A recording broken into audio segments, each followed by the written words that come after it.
Bonjour à vous, j'espère que vous passez une fin d'année en douceur, en tout cas en lien avec vos rythmes, vos besoins, ce qui est bon, sans injonction.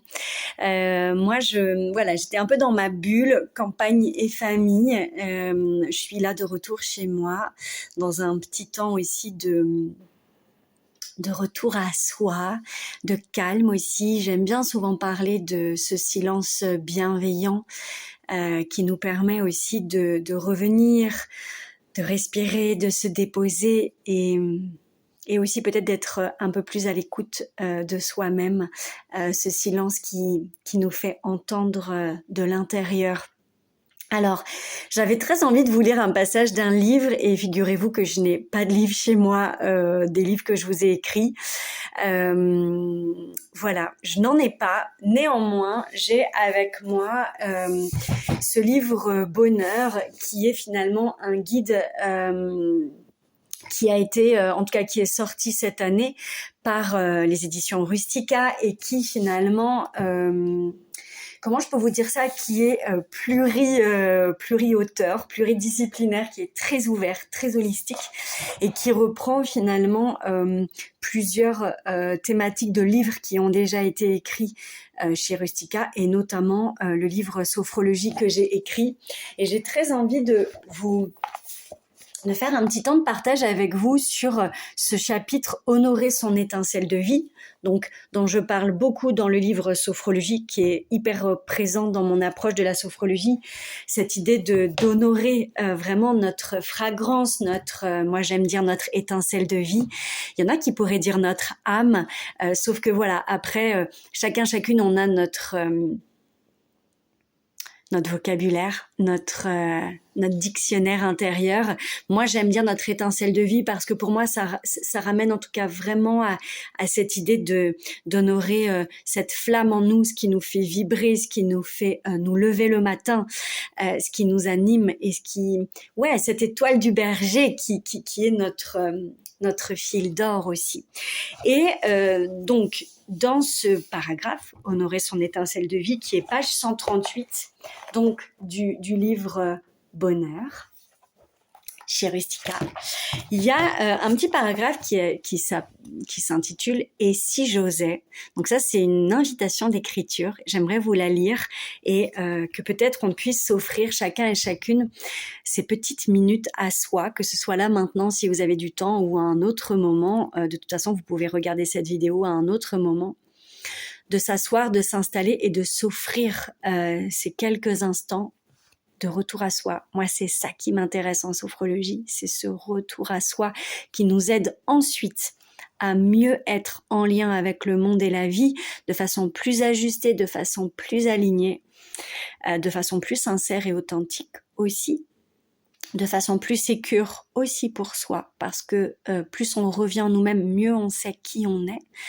En tout cas, c'est tout le travail, toute l'invitation sophrologique. Et donc, de s'offrir ce petit temps, et si j'osais, puisqu'on ouvre bientôt à une nouvelle année. Alors en effet, moi je vais bientôt écrire ma petite newsletter de toute fin d'année, dans laquelle vous allez voir, je vais vraiment inviter à faire ce petit rituel que moi je fais chaque année parce que je l'adore, de pouvoir prendre un temps pour retourner à la rencontre de nos souvenirs de 2023, qu'ils soient confortables ou inconfortables, mais néanmoins ils nous ont constitués, ils nous ont façonnés, on en a fait quelque chose, et c'est sans jugement, c'est sans s'analyser, c'est sans culpabilité. Néanmoins, voilà, de poser un petit peu et de retracer toute cette année pour après mieux s'ouvrir à cette nouvelle année comme un nouveau chapitre d'un livre où les pages est encore blanches. Et bien sûr, on co-crée avec la vie, donc la vie, elle va aussi venir poser ses couleurs, ses traits, ce qu'elle va venir nous offrir. Et puis, on peut nous aussi déposer nos envies, nos rêves, nos aspirations. Et donc, j'aime quand on ouvre cette fenêtre avec cet exercice d'écriture. Et si j'osais? Donc, je vous le lis. Et puis après, vous le faites quand vous le souhaitez. Autorisez-vous un temps d'écriture dans l'intention de prendre soin de votre étincelle de vie. Pour cela, restez bien en lien avec la balade poétique de votre lieu de ressources. Elle est juste avant. Et elle est aussi dans le livre Sophrologie. Prenez une feuille de papier, un stylo et étirez-vous quelques instants. Relâchez un peu la pression, même celle de lire ce livre ou d'écouter cette vidéo. Levez-vous 2 minutes, étirez votre corps, tapotez un peu vos pieds au sol. Regardez par la fenêtre, respirez l'air pur et prenez de bons soupirs et de bonnes expires.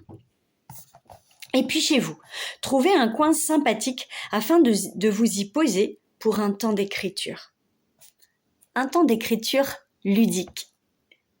Installez-vous confortablement sur une chaise, au sol, sur votre lit, votre canapé, votre terrasse, là où vous voulez.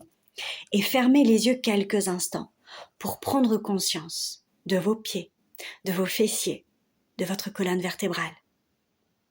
Revenez à votre respiration et tout en expirant bien, laissez votre front se relâcher, vos yeux, votre visage. Peut-être que cela vous donne envie de bâiller pour mieux relâcher votre mâchoire et desserrer bien vos dents. Laissez tranquillement revenir les images agréables de votre lieu ressource, ou en tout cas un lieu ressource que vous aimez, un lieu calme, tranquille, et surtout de totale confiance, de totale sécurité. Et tout en sentant sa magie se diffuser, je vous invite à écrire en haut de votre feuille en guise de titre « Et si j'osais, je » et 3 points de suspension. Avec le regard de l'enfant, sans attente, sans jugement. Puis, écrivez tout ce qui vous vient à la forme affirmative et à la première personne, donc je, J-E, sans vous limiter, que cela soit réalisable ou non. Là, c'est vraiment une invitation à ouvrir la porte, à ouvrir le champ des possibles. Amusez-vous à écrire au kilomètre, sans forme ni analyse. Écrivez avec le cœur de votre enfant intérieur pour réveiller la flamme qui habite en vous. Prenez encore quelques minutes pour laisser votre plume vous guider et vous pourrez prendre tout votre temps. Vous pourrez même faire pause sur cette vidéo.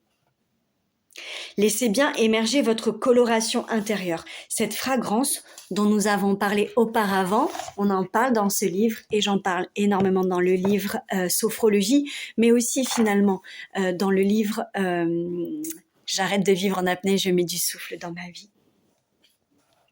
Donc laissez bien émerger tout ce qui vous vient.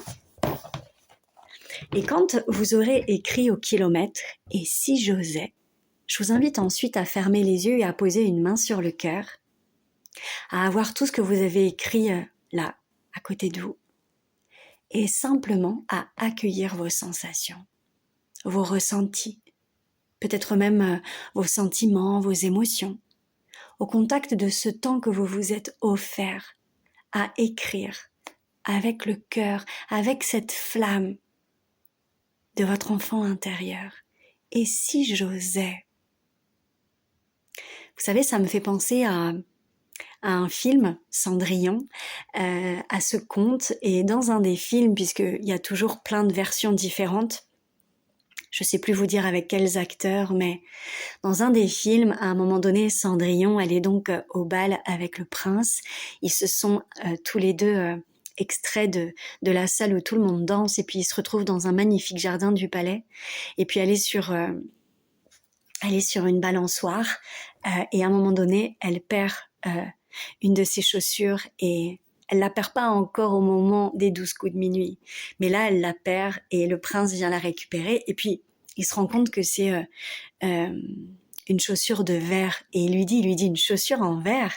Et puis elle le regarde et avec un sourire très enfantin, elle lui dit « Et pourquoi pas ?» Et je crois que cet exercice « Et si j'osais ?» c'est un peu justement pour ouvrir cette fenêtre qu'on n'ouvre pas si souvent, cette fenêtre qui dit « Et pourquoi pas ?» Alors je vous laisse avec ça, belle exploration de tous ces sentiers non explorés mais qui nous donnent envie. Et pourquoi pas ? Bonne exploration, belle fin d'année, en douceur et en couleur. À bientôt.